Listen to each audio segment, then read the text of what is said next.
그 신구약의 말씀을 계속해서 보다 보면 그 말씀 가운데서 아주 중요한 부분을 차지하고 있는 것이 이 관계라는 단어입니다. 신앙생활을 어떻게 해야 되고 또 하나님 나라에 속한 자로서 이 땅을 어떻게 살아나가야 되는지에 대해서 이 근본 바탕을 이루고 있는 것이 바로 관계입니다. 그러니까 신앙생활을 잘한다라는 것은 관계를 잘하는 사람이에요. 죽어라고 기도하고 말씀 많이 보는 사람이 또 예배 많이 드린 사람이 믿음 생활을 잘한다라고 볼 수 없고 하나님 나라에 합한 자라고 볼 수 없다라는 거예요. 오로지 그 하나님 말씀을 통한 관계에 그 온전한 관계성이 지금 삶을 통해서 이루어져 있는가를 생각해 봐야 됩니다. 교회에 와서는 그냥 편하고 수월한데 밖에 나가서나 또 가정대에서나 이 관계성에 문제가 있으면은 뭔가 지금 근본적으로 잘못되어 있다는 것을 이야기합니다. 그러니까 어디서 무엇을 하든지 간에 나 자신이 누구인지에 대해서 정말로 생각해보고 그 관계를 돌아봐야 되는데, 이 관계는 먼저 이제 가족끼리의 관계, 또 직장에서 일터에서의 그 많은 관계성들에 대해서 이야기합니다. 성경의 여러 가지 수많은 교훈들과 이 말씀에 대해서 생각해 봤을 때에 이 관계를 떠나서는 아무것도 설명할 수가 없습니다. 하나님을 사랑하고 또 하나님 마음에 합한 자로서의 삶을 살아가는 이들에게 있어서 정말로 말씀을 통해서 강조하고 있는 것은 눈에 보이는 사람들끼리와의 이런 관계성을 말씀하고 있습니다. 그러니까 주변에 보이는 한 사람 한 사람, 그 사람들이 우리의 삶에 있어서 너무나도 중요한 존재라는 사실을 우리는 믿음으로 또 돌아보고 생각해 봐야만 합니다. 18장 1절에 그때 제자들이 예수께 나와 이르되 천국에서는 누가 크니까? 라고 말씀하고 있습니다. 제자들이 천국에 대한 이제 소망함을 갖게 되죠. 하나님 말씀을 통해서 천국에 대한 소망함을 갖게 되고, 또 천국에서는 어떤 사람이 또 높고 또 어떤 사람이 대접받을 수 있는지 그 부분에 대해서 오늘 예수님께 물어보고 있는 거예요. 그랬을 때 예수님께서는 주변에 지나가고 있는 한 어린아이를 불러서 세우시고 이제 이야기합니다. 어린아이를 다 불러 세워놓고서 이 어린아이와 같이 되지 않냐면은 천국에 들어갈 수 없다라는 사실에 대해서 말씀하고 있어요. 그러면서 어린아이와 같이 자기를 낮추는 사람이 천국에서 큰 자다라고 합니다. 사실 어린아이는 낮추고 싶어서 낮춘 게 아니에요. 예수님이 이렇게 말씀하셨지만은 애들이 뭐 낮출 게 있어가지고 낮춘 게 아니라 그냥 낮아질 수밖에 없는 위치에 있으니까 사실은 낮은 거죠. 이 당시에 애들은 숫자 셀 때에 애들이나 여자들은 세지를 않았어요. 그것은 이제 이스라엘 민족들이 출애굽 당시부터 이제 가지고 있었던 이 고대 사회 가운데서의 전통으로서 이야기합니다. 애들은 옛날에 이제 애들은 왜 더 숫자에 안 세는지를 좀 말씀드렸잖아요. 이스라엘 민족들은 명예를 중요시하게 되는데 밖에 나가지고 애들이 나가서 그냥 우리 엄마 아빠 맨날 싸워, 이거를 갖다가 이제 주변 가서 이제 흘리고 다니는 거예요. 그러면은 집안에서의 이 명예가 실추될 수 있는 위험성이 있는 거예요. 그래서 어디 모여 있어도 애들은 못 오게 하는 거예요. 그러니까 애들은 자연스럽게 뭔가 조금 이제 사람 취급을 못 받고 또 어디 갔든지 간에 좀 대접받지 못하는 존재가 바로 어린아이라는 사실을 이야기합니다. 그래서 어린아이와 같이 자신을 낮추는 사람이 천국에서 큰 자다라고 말씀합니다. 그러니까 여러분 어디서 속하든지 간에 사람은 항상 누가 날 좀 대접해 주길 원해요. 내가 속해 있는 그곳에서 나를 조금 더 높여주길 원하고 조금 더 인정받기를 원하는 가장 강한 그 욕구들이 있게 됩니다. 그런데 성경은 어린아이 한 명을 이제 세워놓고 예수님께서 그 어린아이를 봐라, 어린아이 같이 자신을 낮추지 않으면은 하나님 나라에 들어갈 수 없다라는 사실을 제자들에게 이제 눈을 마주치면서 오늘 본문을 통해서 이야기하고 있음을 볼 수 있습니다. 어린아이와 같이 자신을 낮추는 사람이 천국에서 큰 자라고 이야기하고, 또 5절에 누구든지 내 이름으로 어린아이 하나를 영접하면 곧 나를 영접합니다라고 말씀합니다. 예수님께서 어린아이 하나를 영접하는 것 자체가 예수님 자신을 영접한다라고 하는 것은 또 우리가 생각해 볼 수 있는 이 관계성에 대해서 다시 한번 또 점검해 볼 수 있는 그 모든 부분들을 말씀하고 있습니다. 그래서 눈에 보이는 한 사람 한 사람, 어린아이라고 할지라도 너무나도 소중한 존재이기 때문에 그 어린아이를 통하여서 예를 들어서 이제 이야기하는데, 이 당시에는 5절 말씀이 이스라엘 그 제자들에게도 별로 이해되지 않는 부분이 많이 있었을 거예요. 어린아이를 영접하는 게 그들이 따르는 스승을 향해서 하는 것과 마찬가지다.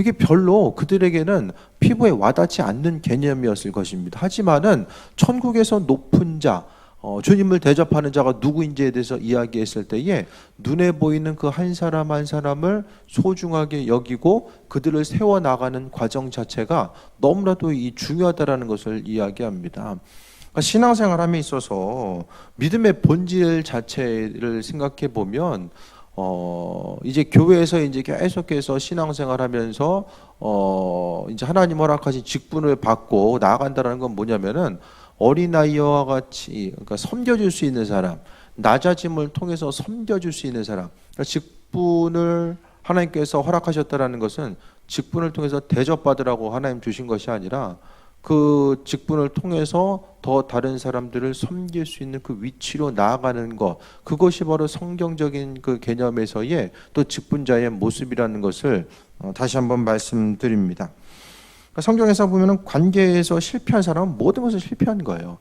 나는 하나님을 바라보고 하나님에게 기도할 때마다 응답하시고 함께 하시고 은혜를 더해 주셔.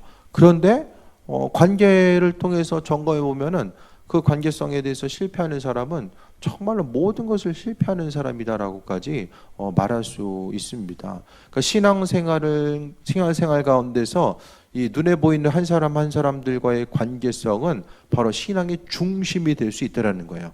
그 사람을 통해서 하나님을 바라볼 수 있고 예수님을 대접할 수 있고 또 섬김을 통하여 사람 나라의 합한 자로서의 온전한 삶을 살아갈 수 있으며 모든 일들 가운데 그분의 뜻과 인도하심을 바라볼 수 있는 그 중심에는 바로 관계가 있습니다. 그러니까 눈에 보이는 사람들과의 관계가 없으면은 신앙의 본질적인 말씀의 뜻이 무엇인지를 모르게 됩니다. 혼자 있어가지고 밖에 나오지 않고 혼자 그냥 집안에서 그냥 말씀만 보는 사람들은 그 의미성이 무엇인지를 몰라요.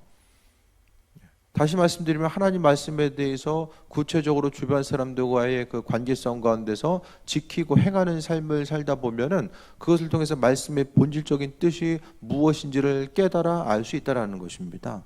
그러니까 성경을 계속 이제 보면 볼수록 이 관계가 너무나도 소중한 것으로서 관계를 떠나서는 우리가 하나님을 도무지 알아갈 수 있는 방법이 없습니다.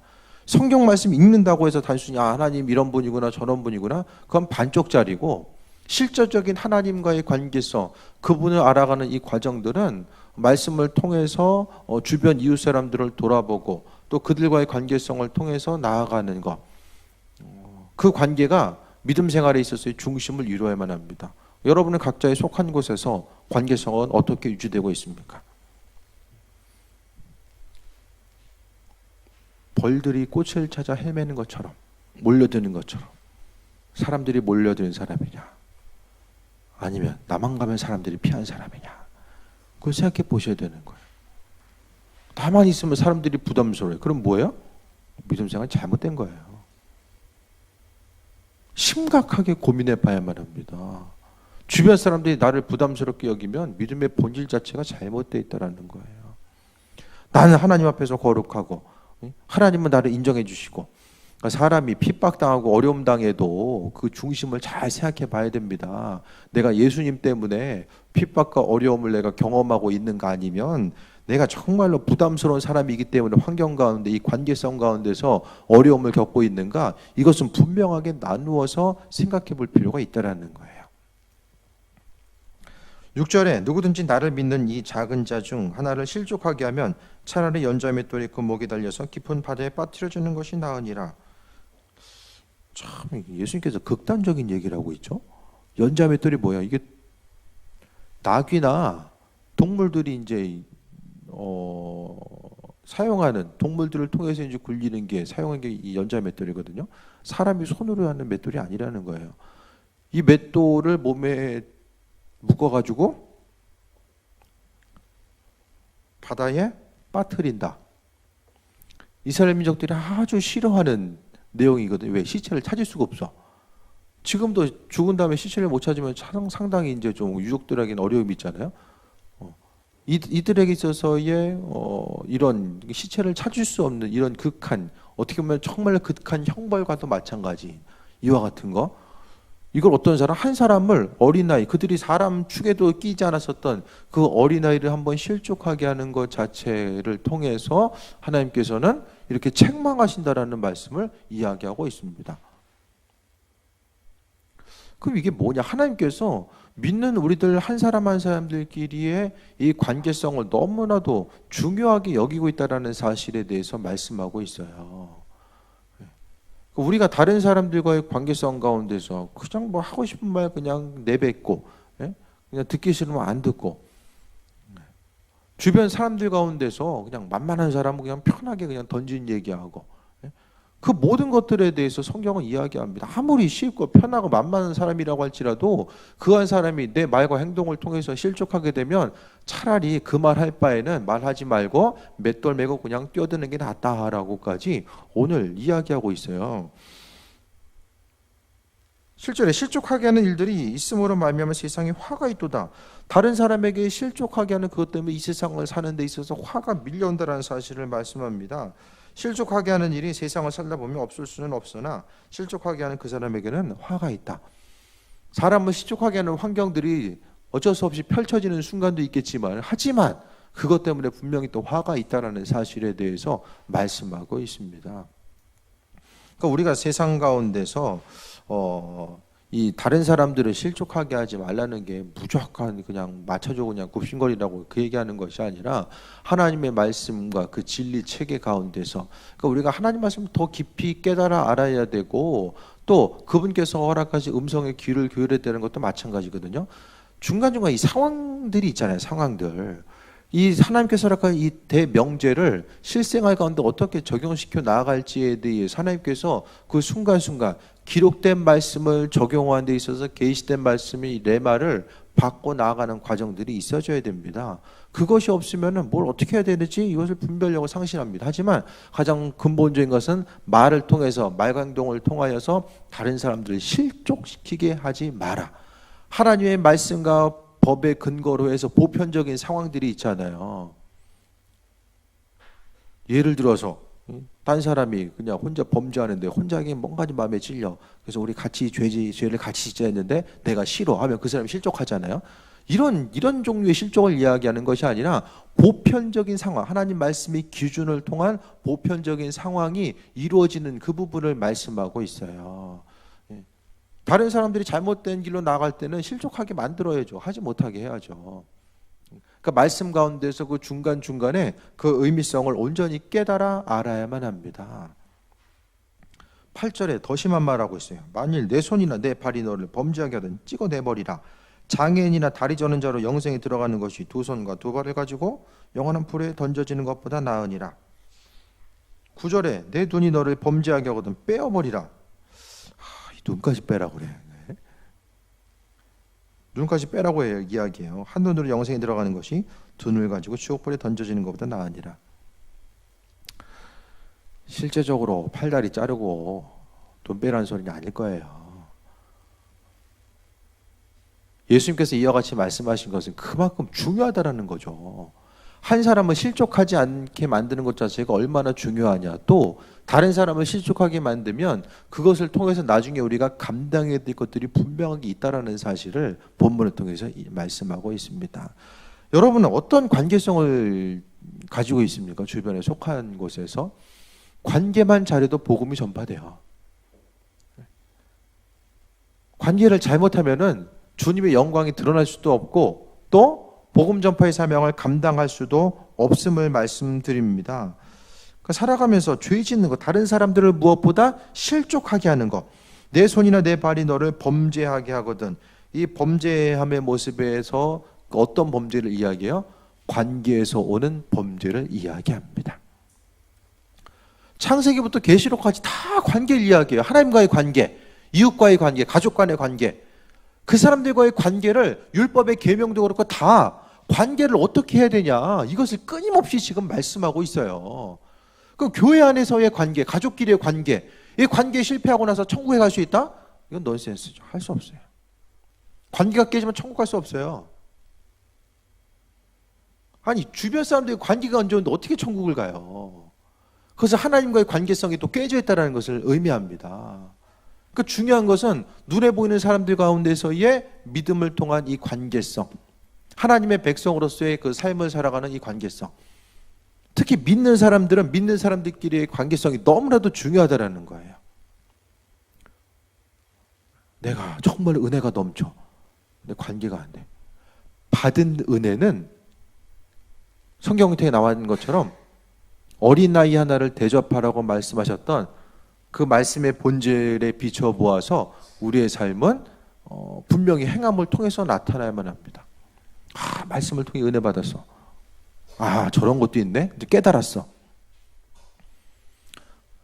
날마다 깨달아도 깨닫는 것에서 그쳐버리면 그게 끝이에요. 아무리 좋은 것 깨달아도 그 깨달음의 말씀이 내 삶을 실제적으로 움직이게 하는 원동력 자체가 되지 못하면 죽은 거예요. 죽은 거. 삶이 죽어 있는 것과 마찬가지입니다.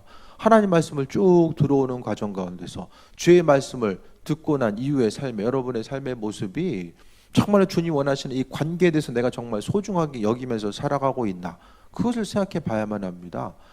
하고 싶은 거, 행동하고 싶은 거, 이 모든 것들에 대해서 주님 말씀에 인도하심에 비추어 보아서 이 온전하게 행하는 모습 자체를 말씀하고 있습니다. 10절 보겠습니다. 삼가 이 작은 자 중에 하나도 없이 여기지 말라 너에게 말하노니 그들의 천사들이 하늘에 계신 내 아버지 얼굴을 항상 배옵느니라 라고 말씀하고 있습니다. 하나님 항상 지켜보고 계시다는 것, 우리의 말과 행동 자체 모든 것을 다 보고 계신다는 거예요. 그래서 작은 자 중에 하나라도 없인 여기지 말 것을 이야기합니다. 사람 차별하지 말라는 거예요. 어디 있든지 차별하지 말라는 것입니다. 삶을 돌아보면 나도 모르게 사람 차별하는 경우들이 너무나 많이 있어요. 말과 행동을 통해서 사람을 차별하는 경우가 많이 있다는 거, 하지만 그거 하지 말라는 것입니다. 어린아이 하나라고 할지라도, 누가 어떤 사람이 내 앞에 있다라고 할지라도 항상 동일하게 하나님 은혜를 통해서 나아가며 한 사람 한 사람을 믿음으로 섬겨주는 이 삶의 모습을 이야기합니다. 그러니까 천국 백성으로의 삶, 천국에서는 어떤 삶의 모습이 있을까? 하나님을 찬양하고 예배하며 서로를 섬겨주는 모습이 더 풍성할 거예요. 그러니까 지금에서의 교회 공동체도 마찬가지입니다. 앞으로의 교회는 주님 말씀을 그대로 받아들이고 묵상하고 그 말씀대로 섬겨줄 수 있는 이 섬김의 공동체가 되지 않는다라면 우리가 어떠한 일도 감당할 수가 없다라는 것에 대해서 말씀드립니다.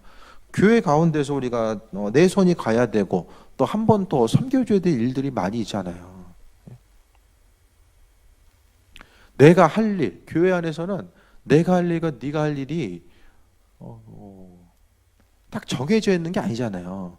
교회에서 우리가 예를 들어 좀 쉬운 예로 청소는 이때 누가 하고 식사는 누가 하고 정해진 게 있어요. 그게 편의상 정해진 거지. 그때 뭐 내가 할 때 아니라서 좀 움직이는 것 자체 그렇게 해도 무슨 큰일이 일어나지는 않습니다. 내게 맡겨준 일이 아니라고 할지라도 섬김의 모습을 통해서 나아갈 수 있는 부분 자체를 이야기합니다. 내게 주어진 거, 맡겨진 것이 아니다라고 할지라도 아니니까 하지 말아야지. 그게 아니라 내가 한 번 더 움직임을 통해서 주님의 사랑의 근거에서 한 번 더 움직임을 통하여서 주님의 사랑과 인도하심 자체, 교회가 얼마나 그 복된 공간이에요. 교회가 있기 때문에 또 교회 공동체로 모였기 때문에 주님께서 허락하신 이 말씀에 대해서 한 번 더 움직이고 행함을 통해서 나타날 수 있는 아주 복된 곳이 바로 교회입니다. 물론 몸이 힘들고 고될 때는 빨리빨리 그냥 빨리 가서 집에 가고 싶다. 오늘도 성경학교 끝나고 다 빨리 집에 가고 싶다. 그런 생각 들 수도 있어요. 식사당번이 아니더라도 나는 식사당번에 안 속해 있어도 그냥 가서 오늘 헌신해야지. 얼마나 좋은 기회예요. 하나님께서 허락하신 아주 좋은 기회잖아요. 근데 그것을 우리가 일로 여기게 되면은 그냥 일인 거죠. 세상 일이나 교회에서의 섬기는 일이나 그걸 구별하지 못하는 거예요. 관계의 차원을 지금 말씀드리는 것입니다. 교회에서의 봉사와 헌신을 어떻게 해라가 이야기하는 것이 아니라 지금 우리가 관계성을 어떻게 가지고 나아갈 것인지를 말씀하고 있는 거예요. 가정에서나 또 각각에 속해 있는 그곳에서 여러분의 관계성을 어떻게 가지고 나아갈지에 대해서 한 번 더 생각해 보셔야만 합니다. 말씀에 대해서 보고 읽고 묵상할 때마다 계속해서 하나님께서는 좀 주변을 좀 돌아봐라 라고 우리에게 말씀해 주고 있어요. 목을 그냥 하늘을 향해서 계속 보고만 있으면 어떻게 돼요? 눈도 부시고 목도 아파요. 그러니까 주변을 좀 돌아보는 거예요. 주변 한 사람 한 사람을 통해서 우리는 하늘을 바라봐야 됩니다. 하나님만 그냥 꾸준히 그냥 목을 돌려서 바라본다고 해서 그게 되는 것이 아니라 하나님은 우리 한 사람 한 사람 주변 옆 사람의 지체를 통해서 그분의 형상을 우리에게 비춰주셨다라는 것을 깨달아 알아야만 합니다. 그래서 믿음으로써 믿음 생활이 더 깊어질수록 또 하나님의 인도하심이 무엇인지 깨달을수록 더 낮은 곳을 향해서 나아가게 됨을 말씀드립니다. 그러니까 성경 말씀을 보고 그분을 깊이 생각할수록 이제 사람들이 이제 삶이 변화될 수밖에 없거든요. 그 변화의 중심은 뭐예요? 주변 한 사람 한 사람을 더 깊이 생각하고 또 그들을 돌아보는 것, 또 그 사람의 입장에서 모든 것을 바라보고 나아가고자 하는 이 과정들에 대해서 이야기합니다. 우리의 심령이 살아있음의 증거는 바로 이 관계를 통해서 주님의 형상 자체가 드러나는 이 과정을 이야기합니다. 어린아이 한 사람 한 사람을 대접하는 것이 천국 백성이다라고 말씀하셨고, 또 어린아이 하나를 대접하지 않으면 차라리 그냥 죽는 게 낫다, 손발 자르는 게 낫고 눈을 빼버리는 게 낫다는 이 극단적인 표현까지 하는 것을 보면은 이 행동 자체가 지금 누굴 대상으로 가는 거예요? 하나님께 잘못하는 사람들은 이와 같이 이렇게 벌 받는다? 이게 아니라 주변 한 사람 한 사람 너희들이 정말로 낮고 또 천하게 여기는 그 한 사람을 대하는 이 방식 자체가 지금 하나님 보시기에는 이러한 죄가 될 수 있다라는 거, 또 하나님 보시기에 축복을 받을 수 있는 이 대상이 될 수 있다라는 그 사실을 말씀하고 있습니다. 기독교인들이 가장 큰 약점은 하나님과의 나와의 관계성만 생각한다라는 거예요. 하나님과 나와의 관계성은 주변 모든 것을 통해서 비춰진다라는 사실을 기억하지 못하고 내가 그냥 예배하고 또 내가 헌신하고 내가 봉사하니까 하나님 보시기에 합한 자일 거야. 성경은 그 관점, 하나님과 나와의 1대1의 관점에서만 말씀하고 있지 않아요. 철저하게 관계를 통해서 하나님의 인도하심을 바라볼 것을 말씀하고 있습니다. 이제는 신앙의 사고와 이 폭 자체를 넓혀갈 때가 바로 지금입니다. 더욱더 성숙한 신앙인이 뭘까?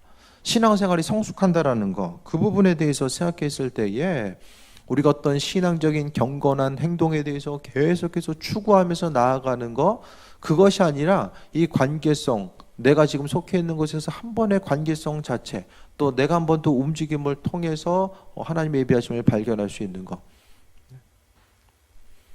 그러니까 신앙의 행동 자체가 어떤 의무 생활을 행하기에 이 빠듯한 이 삶의 모습이 아니라 정말로 주님 허락하신 인도하심, 나로 하여금 그분의 뜻과 인도하심을 구별해 알며 또 그것을 통해서 행하는 이 과정들 자체가 삶에 있어서의 중심을 이루어야 된다는 것을 계속해서 말씀하고 있습니다. 작은 자 한 사람 한 사람을 향해서 대하는 것 자체를 다 하나님께서 보고 계신다라는 것에 대해서 생각했을 때에 우리의 심령 가운데 이 관계성을 어떻게 행하면서 나아갈까? 예수님께서 왜 이렇게 극단적인 표현까지 하셨을까? 그만큼 중요하기 때문에. 여러분, 예수님이 중요하게 여기는 걸 여러분들이 중요하게 여겨야 된다는 것을 말씀드렸어요. 여러분에게서 관계가 그만큼 소중하십니까? 주변 사람들과의 관계? 예수님 너무나 소중한 것으로 말씀하고 있거든요. 계속해서 반복적으로 이야기하잖아요. 이 극단적인 표현을 계속해서 하면서까지 이야기하는 것 자체, 두 눈을 가지고 지옥불에 던져지는 것보다 낫다라고 이야기하면, 몸 건강해가지고 죄 짓고 다니는 것보다 낫다, 뭐 이런 그 모습. 여러분은 내가 하나님 나라를 소유함에 있어서의 그 근거를 무엇으로 삼고 있으십니까? 저는 절대로 주일 예배 잘 드리고 11조 하면 천국 간다는 소리는 저는 한 적이 없어요. 나중에 저 원망하셔도 방법이 없습니다.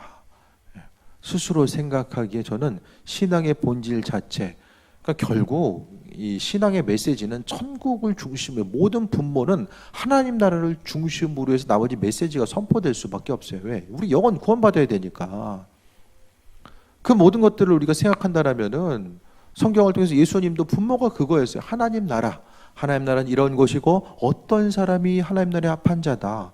하나님께서 이런 한 사람 한 사람을 찾고 계시다. 그 부분을 계속해서 말씀하셨거든요. 지금의 메시지도 마찬가지입니다. 평생을 신앙생활을 했는데 그 믿음의 본질이 무엇인지를 모름으로 인하여서 지옥에 떨어지는 삶이 된다면 너무나도 안타까울 수밖에 없음에 대해서 말씀드립니다.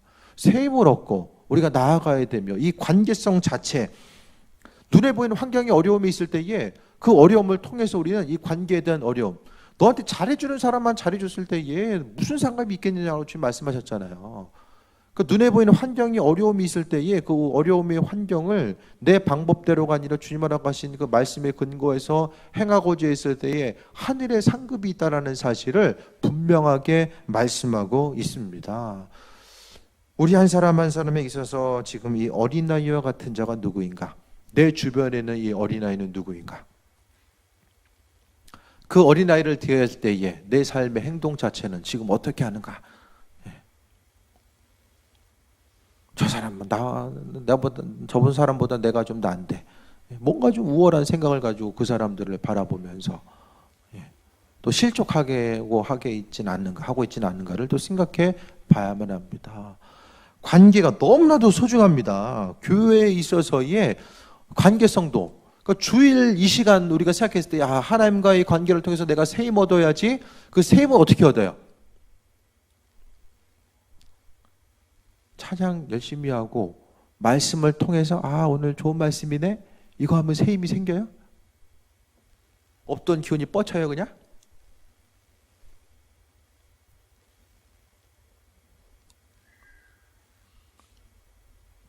이 중심 자체 우리가 예배를 통해 생각했을 때에 그냥 예배에 참석하는 거하고 이 예배를 참여하기 위해서 내가 주님 앞에 준비됨으로 나아가는 이 과정을 경험하고 나아가는 이들과는 차이가 있을 수밖에 없다라는 거예요. 천국에 다 가야죠. 천국 어떻게 가요? 11조 드리고 주일 예배 드리고 예배 열심히 드리고 천국 가는 게 아님을 다시 한번 말씀드립니다. 하나님 나라의 합한 자로서의 삶의 모습은 말씀대로 예수님께서 중요하다는 것을 중요하게 여기고, 이건 중요한 게 아니야, 그것은 중요하게 여기지 않음으로 인해서 우리의 삶이 정리가 돼요. 이 정리가 됨을 통해서 천국 백성으로서의 온전한 삶을 살아갈 수 있게 됨을 다시 한번 전해드립니다. 오늘 본문을 통해서 관계, 예수님 말씀, 사복음서를 통해서 예수님 말씀하신 걸 다 한번 좀 보세요. 나 혼자 살면서 행할 수 있는 게 뭐가 있나? 주변 사람들의 관계를 떠나서 내가 할 수 있는 거, 무인대에 혼자 살아가지고 행할 수 있는 것도 아무것도 없어요. 오로지 주님과의 인도하심, 그분과의 예비하심. 관계를 통해서 사람을 가장 힘들게 하는 게 관계예요. 하지만 사람들로 하여금 하나님 나라의 합한 자로서 가장 인정받게 하는 것도 이 관계성에 있습니다. 교회에 와서 한 사람 한 사람, 그들과의 관계성 자체가 우리가 얼마나 소중한가. 그 한 사람을 위해서 내가 헌신하고 수고하고 노력할 수 있음이 얼마나 큰 은혜인가. 그 사람을 위해서 내가 존재하는 것, 그분의 뜻과 예비하심과 인도하심이 무엇인지를 돌아보고 이 관계에 온전하게 승리함으로 인하여서 천국에서 큰 사람, 그분의 인도하심과 예비하심을 바라보는 자, 하나님 나라의 법칙에 근거해서 그분 나라의 합한 자가 누구인지에서 다시 한번 돌아보고 주의 뜻 가운데 인도하심 받는 귀한 삶이 되시길 축원드립니다. 기도하겠습니다. 하나님께서 우리에게 이 소중한 관계성을 허락해 주셨습니다. 이 모든 것은 주의 인도하심과 예배하심을 바라보길 원하는 하나님의 온전하신 뜻이 담겨져 있음을 보게 됩니다. 우리는 주변 사람들을 통해서 하나님의 영광을 바라보게 되고 하나님이 누구인지에 대해서 그분께서 어떻게 일하시는지를 돌아보게 됩니다. 아버지 하나님 말씀 가운데 더 지혜 허락하여 주셔서 하나님의 선하신 뜻과 인도하심이 무엇인지를 돌아볼 수 있는 은혜를 허락하여 주옵소서. 새해 몰아가시고 믿음으로 승리하고 믿음으로 주님 바라보길 원합니다. 아버지 하나님, 어디서 무엇이라든지 간에 강건함으로 지켜주시며 하나님의 뜻과 예비하심을 통해서만 날마다 새해 허락하여 주옵소서. 인도하심에 감사드리며 예수님의 이름으로 기도했습니다. 아멘.